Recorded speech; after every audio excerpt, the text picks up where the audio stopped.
Jinwoo finally meets Mrs. Sellner, an upgrader, as she is called into the room by Michael Connor. Michael introduces Mrs. Norma Sellner formally to Jinwoo being the only human able to push the Awakener's powers past their natural limits. Jinwoo senses a different energy from Mrs. Sellner compared to other Awakeners. The deputy director asks Norma to explain her abilities to Jinwoo, who is not entirely convinced of her capabilities. Mrs. Sellner explains that others too have a hard time believing her skills, but once they experience it, they cling to them. She continues explaining that all Awakeners have a maximum limit after which they cannot get any stronger or reach a higher rank unless reawakened. Jinwoo, who is about to ask a question, is interrupted by an overconfident Mrs. Sellner, who tells him that she is the only one who can help them get past their natural limit by an extensive 3-stage procedure. She expresses her uncertainty about her powers being a forced reawakening or her raising an individual's natural potential cap. Michael reaffirms Norma's statements and adds that she has to rest for a long time after each upgrade and can only do this a few times each year. Jinwoo, surprised at him being one of these few people, is amazed at her abilities and questions the effect of each upgrade. She explains that it varies from person to person, but after the entire process, the person feels at least 20 to 30% stronger. Jinwoo, astounded at the percentage increase, now understands why Hwang Dong-soo left Korea and moved to America despite the backlash faced by the public. Any hunter would grab the opportunity to get stronger at such a rate. Jinwoo inquiries about the safety of Mrs. Sellner and her unique ability. Michael responds by saying that Mrs. Sellner's safety is the Bureau's responsibility and pays her a reasonable amount to stay. In return, Mrs. Sellner also upgrades selected hunters from the Bureau. This is the gift that the Bureau would like to offer Jinwoo. Jinwoo doesn't believe such power is being given to him for free and is more likely a trade rather than a gift. Michael reveals that Jinwoo would have to become a hunter in the United States to fulfill the requirements to receive this gift and has plenty of time to make his decision, as he will be getting a taste of Norma's abilities as a start to this gifting process. He asks Jinwoo if he agrees to unlock his potential through the upgrade abilities and to consider this a service. Jinwoo contemplates all the information he has heard and Norma's confidence in her abilities. Before he can process all the information, his hand is held by Norma as she asks him to look into her eyes closely. A smirk on Michael's face as he sees his plan working smoothly. He thinks of the possible future and how quickly Jinwoo would join them once he gets a taste of his unlockable potential.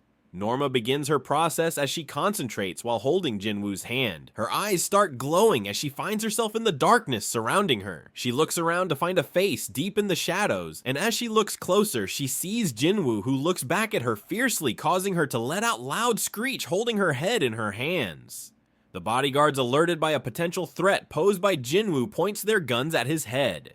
Michael orders them to put their guns down, asking them if they are out of their minds, and they do not know who is in front of them, and asking them to take care of Mrs. Sellner. Michael immediately bows down to apologize to Jinwoo for his agent's impolite behavior. Jinwoo is still puzzled at the situation, not able to understand what just happened. Michael warns his bodyguards, telling them to be grateful that it was not Thomas Andre or Liu Zhigang, and that if they did what they did with Jinwoo to them, they would be dead by now. He then checks up on Mrs. Sellner, who is still recovering from the vision she just saw. He asks Jinwoo to meet later as Mrs. Sellner isn't feeling well and asks Adam to take him back home. Mrs. Sellner, still shivering and sweating from the incident, states in a shaky voice that Jinwoo is a king and a very powerful one. Michael asks if Jinwoo is stronger than the national level hunters, which she is not able to judge correctly as she has never experienced this before, but is sure that he is a king and is different from others. She explains that Jinwoo was powerful enough to look back at her when she looked at him, and it was not Jinwoo exactly, but rather the endless darkness within him who was looking at her, and that has no limit for her to increase the ceiling of. At the Hunters Association headquarters, the chairman mourns the death of Byung-gu during the Jeju Island. Being a noble sacrifice, as Byung-gu was a retired hunter called back to battle, breaks his heart even more than the raid ended this way. He knows there will be more obstacles, and it might not end with one sacrifice. His thoughts are interrupted by a phone call informing him of a B-rank gate in the middle of the road for which he would have to contact a big guild right away, as an average attack squad would not be able to clear it. He remembers that Jinwoo opened an office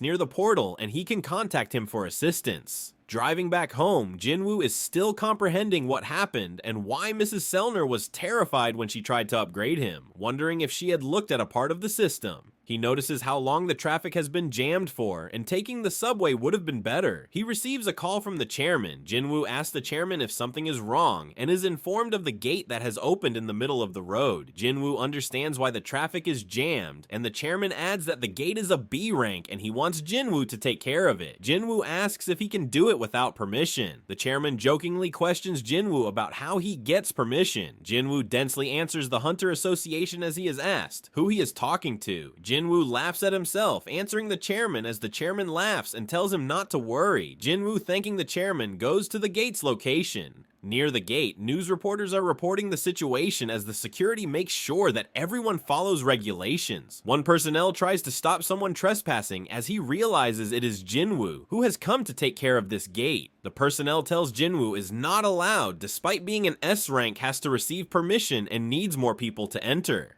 Jinwoo hands over the phone, and the chairman explains the personnel of the situation and leaves Jinwoo to enter. Jinwoo enters the gate, and the personnel curses Jinwoo to trip and sprain his ankle. As soon as Jinwoo entered the gate, the colors changed, turning red. The personnel is shocked at seeing this and thinks it might be because he cursed Jinwoo. Jinwoo enters the gate, realizes it feels like a red gate, and might have to overdo himself now.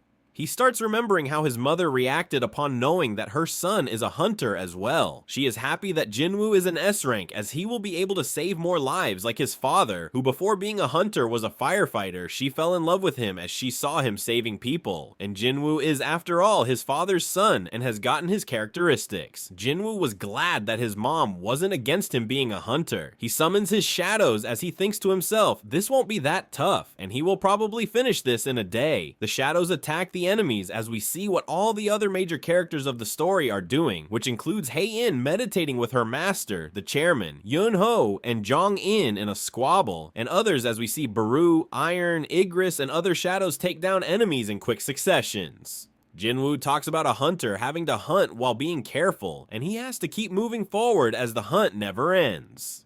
In a canyon, blue energy radiates, where a man is seen quivering in front of a tall, pale man, last seen during the cleanup of Jeju Island, who made a full team of knights unconscious. He identifies the quivering man as not a part of the fragments of brilliant light. The pale man turns around to see a cloaked person named Yogamunt. He asks him what he is doing here. Yogamunt is here to deliver information on territory in the east, referring to Korea. The pale man calls it a small territory, where the Shadow Monarch lives, and tells Yogamunt to take care of it. Yogamunt informs him that he will take over the place where the rulers will release Legia south of Korea. He asks how he will deal with the Shadow Monarch, which Yogamunt reassures, saying that won't be an issue as long as the architect fulfills its role. He also adds that it has been confirmed that the greatest fragment of brilliant light is there. The pale man figures out that he has been lured here, and a guy like that couldn't possibly have the fragment of brilliant light, and why he would leave a trace, and it may be to get in their way. A tattered cloak man appears and interrogates him about whether the territory they are referring to is Korea. Yogamunt tells the Monarch of Frost to ignore him as they are short on time. He agrees as he challenges the cloaked man to stop them if he can before they exit through the portal. The enraged cloaked man pulls out his daggers trying to stop him. The Monarch uses an ice wall to stop the man in his tracks. The clash between the two creates a massive impact blast. Going back into the portal, a giant tree centaur monster confronts Jinwoo for killing his kind in such a short time, and asks him how he knows their language. He threatens Jinwoo as he calls out for his comrades who are hiding and waiting to ambush Jinwoo, but to his surprise, no one appears.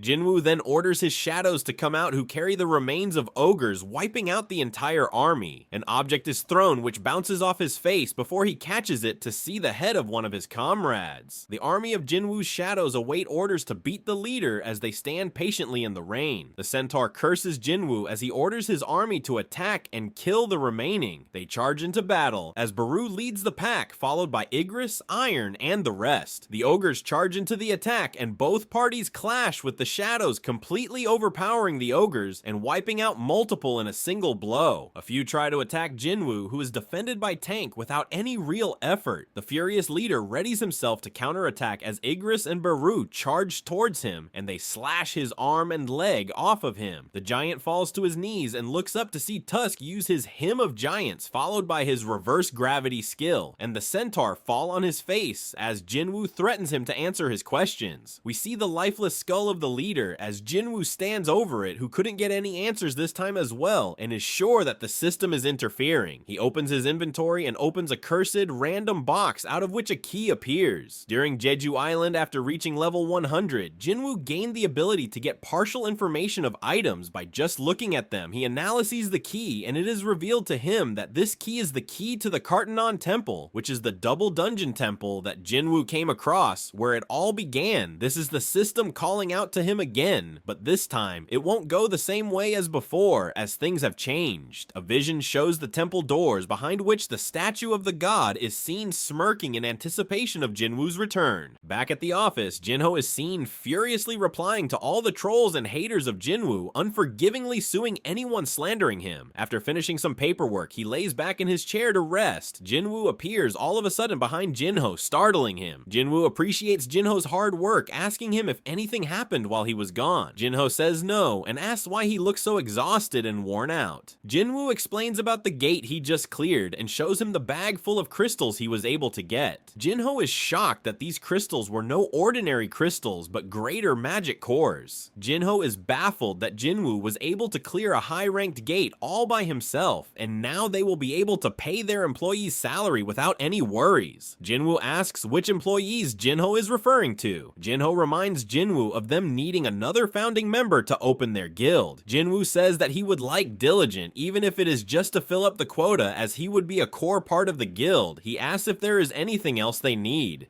Jinho says in a very serious tone that there is one more urgent matter they need to take care of, which confuses Jinwoo. He asks Jinwoo if he has thought of a name for the guild, and he replies nonchalantly that he did think it was important, making Jinho yell at him, emphasizing the name's importance. He starts naming a lot of possible names for the guild based on the combination of his and Jinwoo's name, like Sungyu Guild, Yusung Guild, Wooho Guild, and Jinjin Guild, before being interrupted by Jinwoo suggesting solo play guild. The weirdness of the name baffles Jinho, as Jinwoo explains that the guild is based on hunting solo anyway, so the name makes sense. Jinho is even more shocked at the awful naming skills of Jinwoo and how he isn't even jokingly suggesting this name. Their conversation is interrupted by a knock on the main door. Jinho goes to open it and is asked if it is Jinwoo's office. As Jinho welcomes their guest, he is stunned to see it was Hunter Cha Hyein. Jinwoo asks why Hyein is her, and she shyly says that she wants to join their guild. Both take a seat to discuss this topic, as Jinwoo asks her to clarify what she means. Hyein simply answers that as she said she wants to join Jinwoo's guild.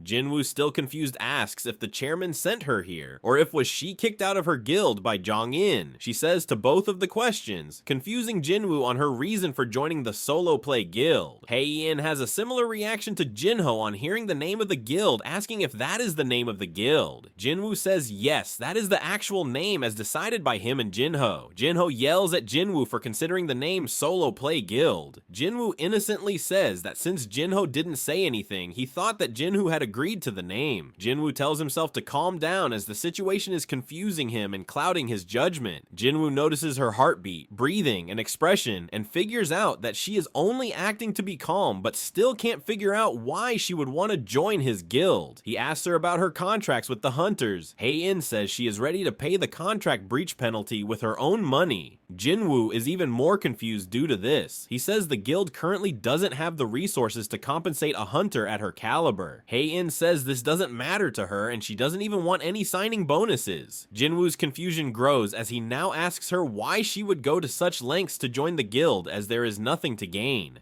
Hae-in tries to figure out how to explain her reason to Jinwoo without sounding crazy. She starts recollecting her moments with Jinwoo, wherein she was initially drawn to him because he had no foul scent, after which she tried to get more information related to him from her team and other sources, and kept up with news related to Jinwoo, like when he interrupted Lee Min-sung's conference, which led to many negative posts about him on social media. Hae-in saw Jinwoo as the only light in this dark world. Even in the Jeju Island raid, she was on the verge of death due to injuries that led her to go unconscious. When she regained consciousness, her second question after asking where she was whether Jinwoo had come. On realizing it was Jinwoo who saved her from the brink of death, she wanted to say to him that she hopes that Jinwoo stays by her side until the end. The thought of saying this makes Hae-in blush as she tries to shyly cover it with her hands. Jinwoo, being dense, tries to figure out what she is planning. He figures out that she is unable to answer him and is hiding something important that she has planned for a long time. When Jinwoo asks her again, Hae-in answers that she wants to live comfortably. Jinwoo knows that this isn't the actual reason, but Jinho whispers to Jinwoo that Hae-in must be feeling burdened since she is an S rank at such a young age, and the other hunters are probably pushing her too hard.